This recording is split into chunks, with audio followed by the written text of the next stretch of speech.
Professeur, la première question, c'est à propos de la visite du pape en Turquie.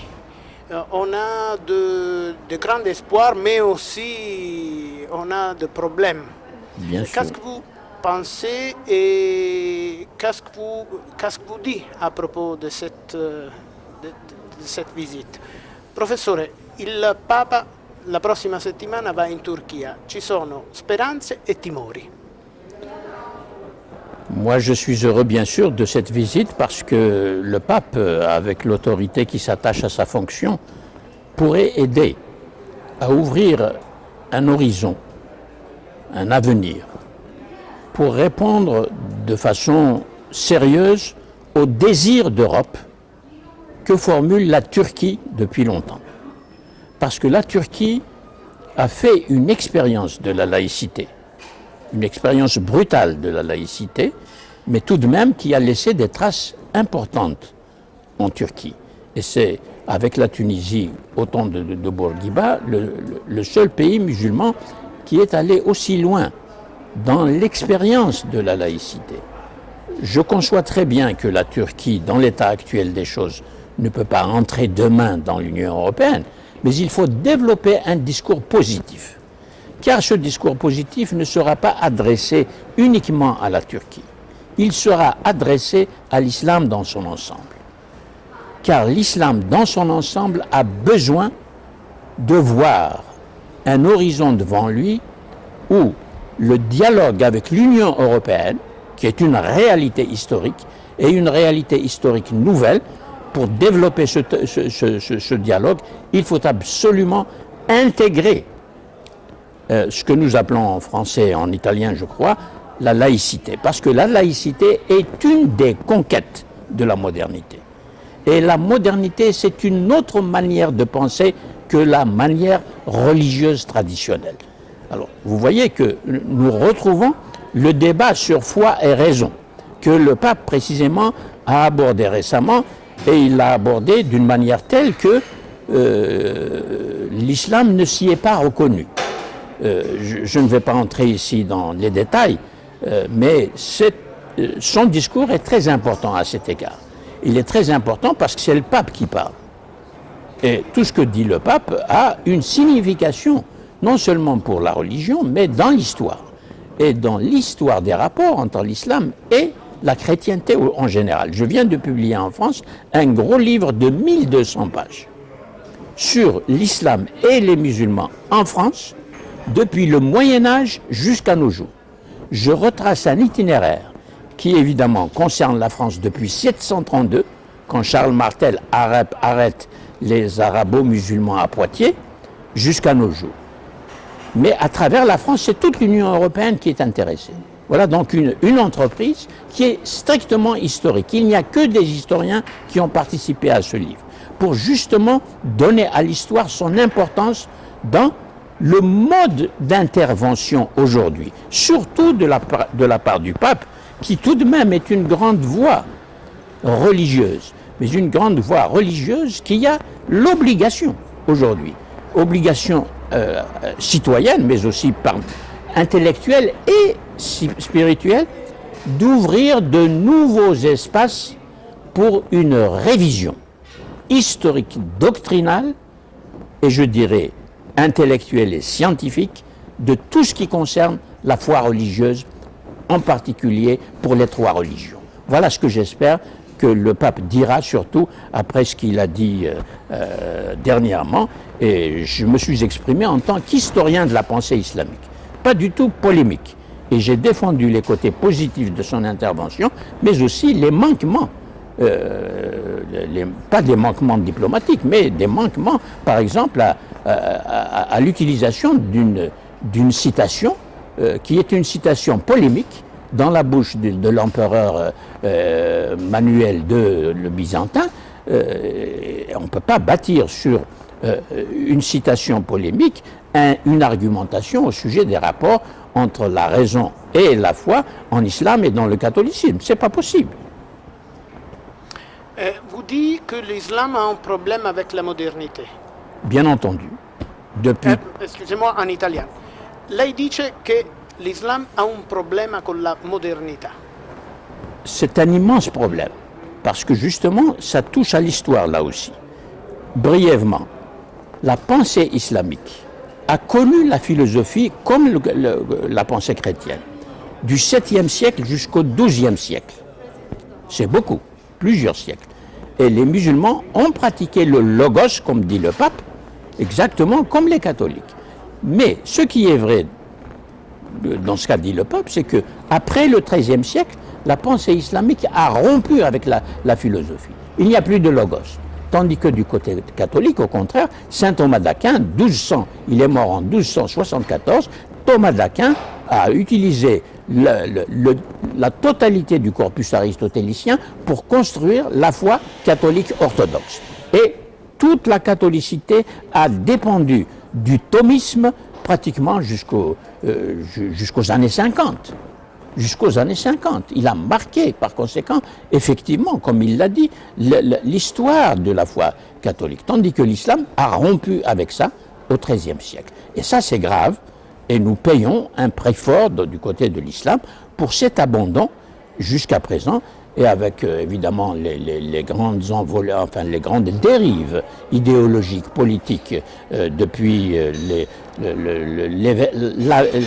l'événement de la révolution dite islamique en Iran, plus le 11 septembre, là c'est la catastrophe. C'est la catastrophe intellectuelle, culturelle, qui vient du politique et pas de la religion comme telle. Je le précise tout de suite. Vous parlez aussi de la disgrâce du pétrole. Et lei parla anche della disgrazia del petrolio. Mais bien sûr, mais ça, là, c'est pas le pétrole, bien sûr. Ce sont les usagers de ce pétrole. Comment les États pétroliers des pays qui ont du pétrole, comment ont-ils utilisé la manne, comme on l'appelle, comme on dit la manne qui descend du ciel, la manne du pétrole, comment l'ont-ils utilisé pour émanciper les peuples, pour délivrer les sociétés de leur misère et de leur retard sur beaucoup de plans, en particulier culturels. C'est cela la grosse question. Donc c'est une question politique là encore. On revient à la culture politique moderne. Les États pétroliers ne se sont pas justement intéressés à l'acquisition pour eux-mêmes en tant que responsables de l'État, la culture moderne pour engager les peuples dans une démocratie, l'installation d'une démocratie moderne et totale. Eh bien, ils ne l'ont pas fait. Donc, le pétrole est devenu une malédiction. C'est une malédiction. Parce que l'Occident, qui a absolument besoin de pétrole, est intervenu dans tous les États pétroliers pour imposer par des moyens divers une politique qui a abouti à la tragédie que nous vivons, l'Irak et d'autres lieux que je ne nommerai pas parce que c'est une question politique extrêmement brûlante. Et brûlante depuis qu'il y a le pétrole. L'histoire a commencé avec le pétrole en Arabie Saoudite dans les années 30. C'est une longue histoire et une histoire tragique. Liban, Irak, Somalie. Ah mon Dieu. Où est-ce qu'on peut trouver un peu d'espoir? Professore, Libano, Iraq, Somalia, ma anche un po' la Palestina, il Medio Oriente. Ma dove si trovano elementi di speranza? Comme nous n'avons pas le temps, hélas, je répondrai d'une manière abrupte. Oui. Un des effets les plus pervers de la modernité dont je viens de dire beaucoup de bien, c'est qu'elle a répandu à travers le monde ce que j'appelle une violence systémique. Systémique, ça veut dire que les forces qui mènent à la violence sont tellement imbriquées l'une dans l'autre qu'il n'est pas possible de sortir de la violence systémique tant qu'elle n'est pas brisée à partir de l'Occident qui en est la source. Voilà, j'ai dit que c'est abrupt. Je suis prêt à développer, à analyser, mais c'est ici que s'impose pour tout l'Occident la nécessité de réinterroger les usages que les différents pays d'Europe et d'Amérique ont fait des Lumières, les fameuses Lumières. Aujourd'hui, on parle des Lumières radicales Parce qu'on a trahi les premières lumières. On veut revenir en lumière, mais sous bénéfice d'inventaire. Et en particulier en analysant le phénomène de la violence systémique qui a été introduite dans toutes les sociétés du monde, toutes sans exception. C'est pour cela qu'elle est systémique à l'échelle mondiale. Il faut donc affronter cet immense problème de la violence répandue, installée structurellement en fonction dans chaque société que nous voyons sur la carte géographique du monde. Voilà comment il faut poser le problème.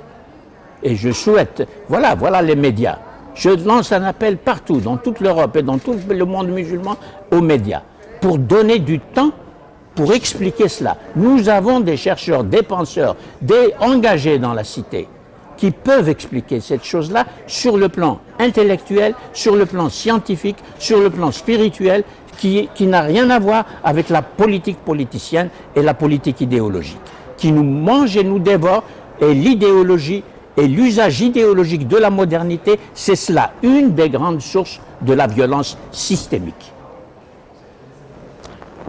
Professeur, dernière question.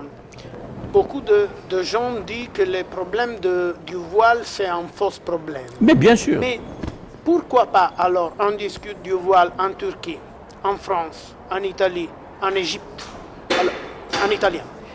Professore, dicono che è un falso problema quello del velo, eppure se ne discute qui da noi, in Francia, in Turchia, in Egitto. La question du voile, comme la question des versets sataniques, la question des caricatures, la question du discours du pape, toutes ces questions-là relèvent de ce que j'appelle les ignorances institutionnalisées.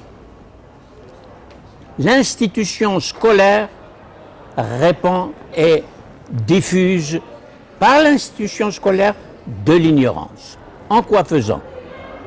En refusant d'enseigner les origines de ces problèmes, qui sont dans nos têtes, mais on ne donne pas aux citoyens les outils intellectuels nécessaires pour comprendre les rôles multiples que joue le voile. Ce sont des rôles multiples et qui sont tous des rôles idéologiques et politiques et n'ont rien à voir avec la religion. Nous sommes dans une confusion totale, un désordre sémantique que l'école ne corrige pas. Et l'école, c'est une institution de toutes les républiques, de tous les États. Voilà pourquoi nous vivons dans des ignorances institutionnalisées, j'y insiste. Et là encore, il nous faut 2 heures à la télévision pour expliquer à toute l'Europe, terre où a émergé cette modernité des Lumières qui nous a délivrés et qui nous enfonce. Oui, les Lumières sont utilisées de telle sorte qu'elles nous enfoncent dans une nouvelle obscurité. Oui, j'utilise cette métaphore, j'inverse la métaphore. Les Lumières deviennent une obscurité accompagnée des tragédies humaines que nous entendons chaque jour. C'est terrible de vivre la guerre d'Irak comme nous sommes en train de la vivre sans que qui que ce soit ait la possibilité d'arrêter cette immense tragédie. Et cette immense tragédie est liée à la modernité. Voilà ma thèse. Et je suis prêt à la défendre devant tous les penseurs d'Europe. Merci beaucoup, professeur.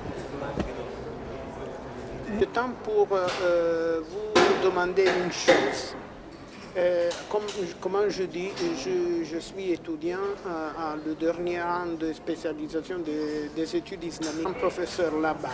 Et je voudrais vous demander s'il est possible de considérer de venir une fois à Naples pour une grande leçon. OK? Oui, ça m'est arrivé. Ah oui? J'étais à Naples. J'ai laissé mon passeport dans l'hôtel, dans ma valise. On me l'a volé. Ah oui. Et j'ai eu tous les faveurs aussi. Oui. Cette belle improvisation que m'inspire ma présence en Italie, c'est parce que c'est l'Italie. S'il vous plaît, vous me donnez une copie avant de la couper. Si vous me donnez une adresse, je vous envoie la cassette. Oui. À fond, Oui. Bien sûr, la totalité de l'enregistrement.